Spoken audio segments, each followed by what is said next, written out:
કે આપણો દિયોદર જિલ્લો બને, પણ હવે આપણે દિયોદરને કેન્દ્રમાં નહીં રાખીએ. આપણા ઓગળ ભગવાનની જે ધુરા છે, ઓગળ જિલ્લો બને એ માટે 2019થી આ ચળવળ ચાલી રહી છે, એ બધાને ખબર છે. પણ આપણે ક્યાંક ઢીલા પડ્યા એટલે એ અટકળો આપણે મૂકી દીધી. આમ તો ફાઇનલ જેવું જ હતું. પહેલાં જે જિલ્લાની અંદરથી જે અધિકારીઓ આવ્યા હતા એ વખતે હું પણ એમની સાથે હતો અને ચર્ચા થઈ રહી હતી, દરખાસ્તો પણ થઈ હતી. જમીનની માંગ એ પરિપ્રેક્ષ્યમાં લઈને જે લુદ્રાની જગ્યાને જે બધું છે એ બધું જોવાયું હતું. અને એના પછી બોર્ડ બનાવવાના હતા, એની જે RNBમાં જે દરખાસ્તો થવાની હતી એ લગભગ ફાઇનલ જેવું હતું. પણ કોઈ કારણોસર એ ચળવળ ચાલી નહીં વધારે, કોઈ પણ કારણ હશે, બરાબર.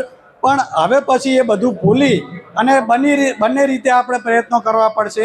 એક બિન રાજકીય સંગઠન જે સાચું છે, ઘણા મિત્રોએ કીધું કે બિન રાજકીય રીતે આપણે લડત ચલાવીશું તો જ આ શક્ય બનશે.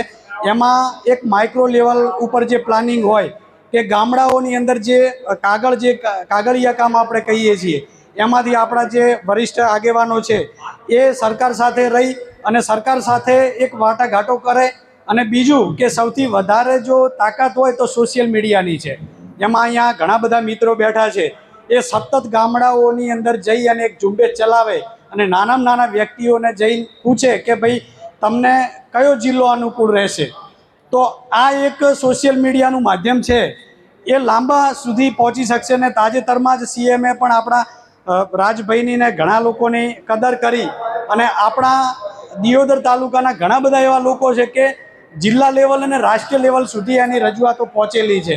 તો આ રીતે જો રજૂઆતો થશે તો આપણે સક્સેસ જઈશું.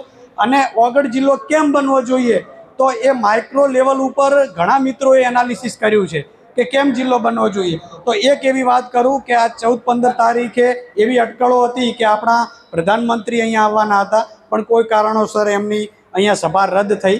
તો આપણું નાણી એરફોર્સ કે જે કદાચ લાખણીમાં જ આવે છે, એ જ આપણા વિસ્તારમાં જ આવે છે, એ આંતરરાષ્ટ્રીય લેવલનું આખું એરફોર્સ છે.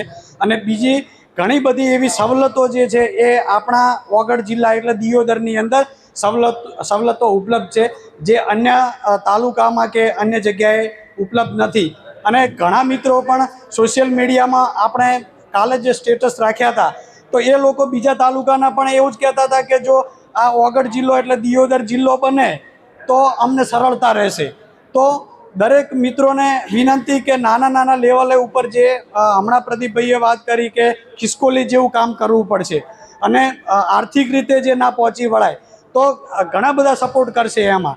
જો આ રીતે મારું પણ એમાં નામ લખજો કે આપણે ગમે ત્યારે કોલ કરશો આ બાબતે તો અમે હાજર રહીશું અને દરેક જગ્યાએ જ્યાં પણ કામ પડશે ત્યાં આપણે પહોંચીશું. અને આપણા આગેવાનોને કહીએ કે એક બેઠક એમની ગાંધીનગર લેવલે, આ બાબત કેવી છે રાજકીય કે એ નથી, પણ મૂળ ફાઇલ વર્ક હોવું જોઈશે, આમાં કાગળ કામ હોવું જોઈશે. તો જ તમે સચિવાલયમાં જઈને સચોટ એની જે કરી શકશો, માહિતી આપી શકશો. જે હાથ બારના ઉતારા, જે જમીનને લગતા ને જે ઉપલબ્ધતાઓ છે